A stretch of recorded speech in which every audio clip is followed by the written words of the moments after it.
have a very true and very scary story to tell you. This was something that happened to me a few years back, and it was like a real-life horror movie. So my friend and I decided to go on a hike, and where we were going was out in the middle of nowhere. You would be driving through the town, and there'd be a house, like one house per 2 miles. Mostly it was all forest, there were no street lights or anything like that. And we were going on this path, a hiking trail, and the path went up a mountainside. So as we enter the area where the path is, we come to what looks like a scene out of Children of the Corn. It's 4 streets all crossing each other, cornfields and farms and things like that, and it was kind of spooky. And this was just a few days before Halloween, and the autumn leaves were out in full glory. And so we parked in a little dirt parking spot, and we could see the path, so we crossed the street and we start going up the path, and it's really nice, very scenic. Now that day there was a threat of severe thunderstorms, so we didn't have a lot of time, but we had always wanted to go up this trail and have a look. So we decided we'd go for a little bit, and if it started to rain, we'd end it and go back and leave. So we're going along, and the first weird thing we noticed was what appeared to be some kind of lizard. And that was really bizarre, because in this part of the United States, there are no lizards. But there it was, a lizard all cut up as if maybe a bird had gotten to it. So we thought that was really bizarre, but we moved on. We ended up getting to the top of the mountain, and because it was fall, the path was covered in leaves. You couldn't see the path on the ground, so you had to follow the white little paint marks on the tree. As we get to the top of the mountain, there's beautiful views, really nice, but it starts to rain. So we know we don't have a lot of time, we better get out of there. As we turn around, the trees didn't have any marks on them. They only painted the marks going up, but they didn't paint them going back down. And again, because the paths were covered in leaves, we couldn't see where to go. So we kind of walked down and we kind of looked back and we can't find the trees. We are now lost, with the possibility of a severe thunderstorm. So we had to get smart. I heard some traffic and I said, you know what? Let's go to the sound of the traffic. It sounds like that's a street. We'll just walk straight until we get there and then we can go from there. Even if we need to get help or call someone or whatever. So we start trekking down the other side of the mountain and we hit this thick brush. It is so thick you cannot see in front of you.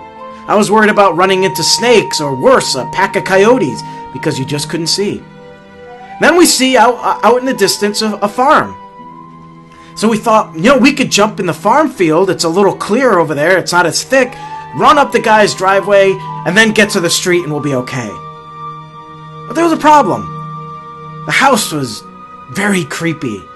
I believe some of the windows were covered in cardboard, and it was, it looked like it hadn't been taken care of in years, but someone was living there. There was a pickup truck out in front. And I could swear at one moment in time, I heard, "It puts the lotion on its body and it gets the hose!" And when I heard that, I was like, I'm not going over there. I am not crossing that field. I think that's a serial killer. So we decided to avoid that house, continued walking. Finally, we were getting close to the street. So close I could hear the cars, I could actually see the cars. But we ran into a roadblock. A river. Now it was very cold this particular fall, and the water was icy cold. And there had been a lot of rain recently, so all around the riverbed and all around the river itself was mud. Thick mud. And the river was wide enough that if we had to jump or walk, we were going to get stuck in that mud. And you know what happens when mud is really thick. It just sucks you right in. All these fears are starting to go through our head. What if there is a serial killer over there? What if there is a pack of coyotes? What if we're never seen from again? We're so close, but how do we cross this river without getting stuck? What if it's like quicksand? So I go one direction to find a way out. He goes another. And that's when I hear, Oh my God. Mike. I knew when I heard that voice that something was wrong. It gave me chills up my spine. I stopped dead in my tracks, and I didn't want to look. I didn't want to turn around. What was behind me? Was there a pack of coyotes behind me, or worse? A serial killer with a chainsaw! Something is not right. I know that tone of voice. Something was not right. Mike, I think we have a body here. Oh my god, did he just say a body? Oh my god, I cannot believe this is happening. Oh my god, oh my god, oh my god. I don't want to go over there. I don't want to see this.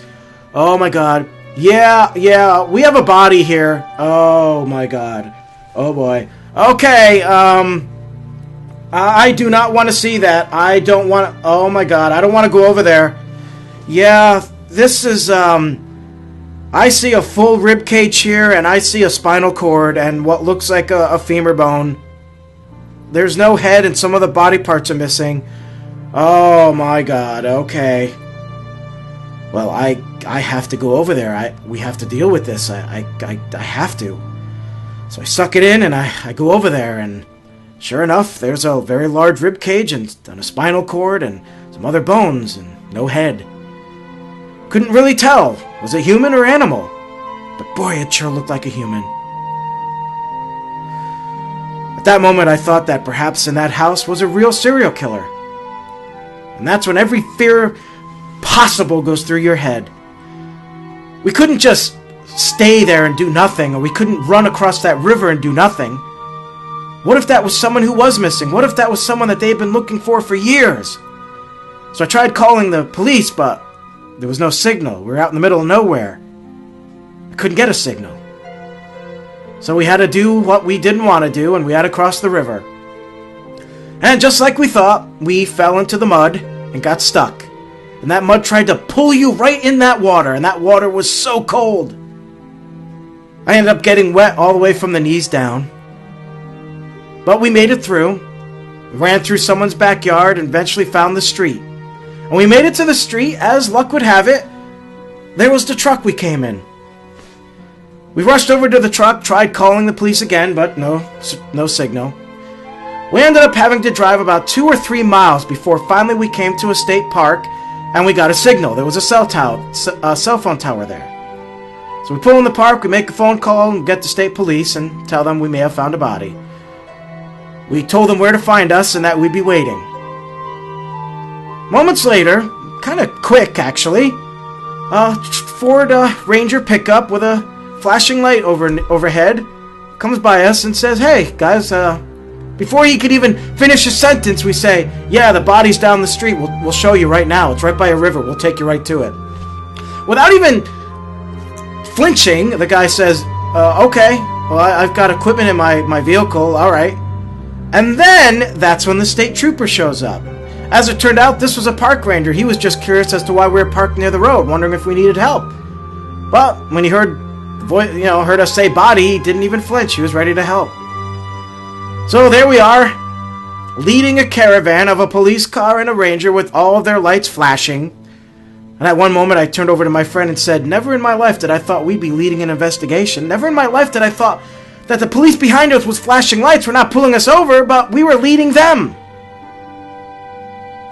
We make it to the scene right in front of the house where the river was. The ranger puts on all his gear. He's got chains and this and that and a backpack and flashlights and camera and whatever else he needed. And the trooper, who looks exactly like the actor Barry Pepper, looks just like him. He could be his spitting image.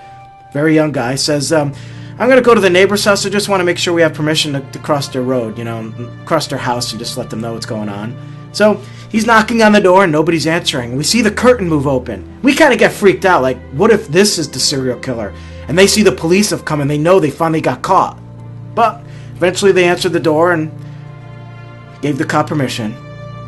So we stood with the police on this very cold October night while the full moon was up ahead.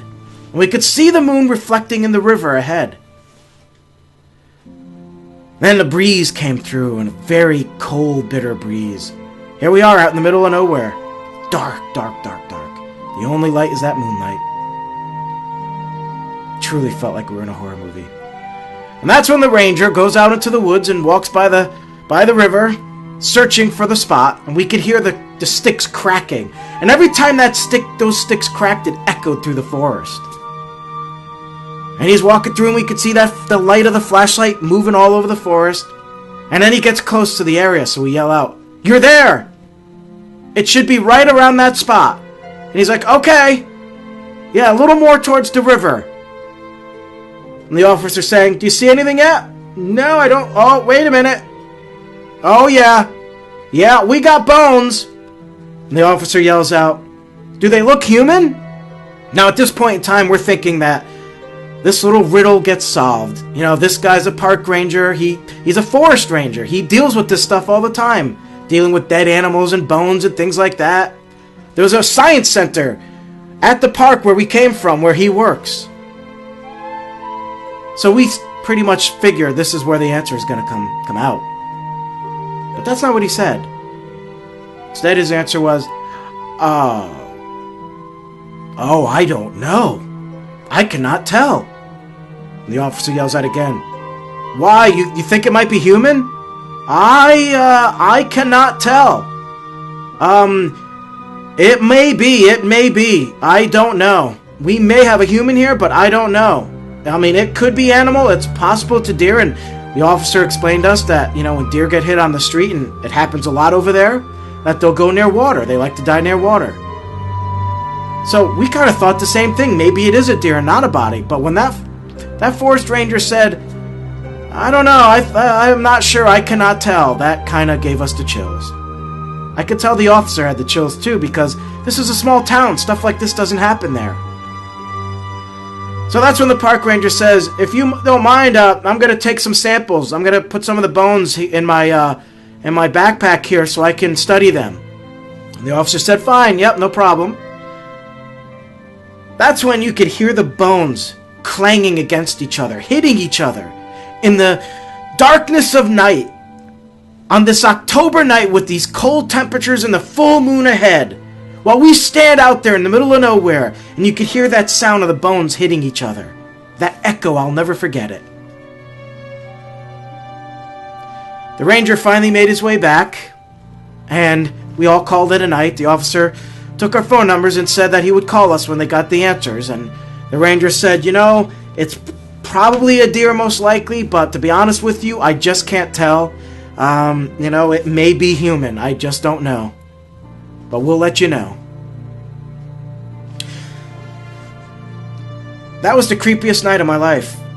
Never have I experienced anything like it. It was almost surreal. You know, I have made horror movies before, and this felt like one of my movies, but it was real. It was real. Everything that went down that day. I had never gotten lost in the woods before, and yet I did. And with the threat of a severe thunderstorm and that creepy house where there's a guy there's a guy with a girl in a well who he's telling her to put lotion on her body, and, you know, there's a river with mud and coyotes and a body. And then the way the night unfolded.